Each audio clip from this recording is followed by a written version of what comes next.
बात करेंगे मशरिक़ वुस्ता की सूरत हाल की, जहां एक और जंग की बाज़गश्त सुनाई देने लगी है। CNN ने अमरीकी इंटेलिजेंस रिपोर्ट के हवाले से इंकशाफ किया है कि इजराइल ईरान की जौहरी तनसीबात पर हमले की तैयारी कर रहा है।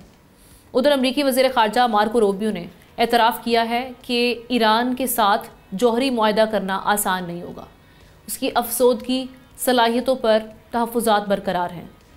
ईरान के सुप्रीम लीडर आयतुल्लाह ख़ामनाई ने खदशा ज़ाहिर किया कि अमरीका से जौहरी मुज़ाकरात से किसी नतीजे पर पहुँचने की उम्मीद नहीं।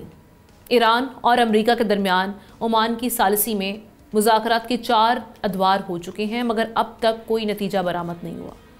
इस सूरत हाल में सबसे अहम खबर यह भी है कि ईरान की पार्लियामेंट ने रशिया के साथ 20 साला स्ट्रेटजिक शराकतदारी मुआहदे की मंजूरी दे दी है। मुआहदे में फ़ौजी तकनीकी ताउन और मुश्तरका मशकों का इंदिया दिया गया है। ये सारे मामलात खित्ते में किसी बड़े तनाज़े और नई सफ बंदियों का या फिर ये मामूल की बात है।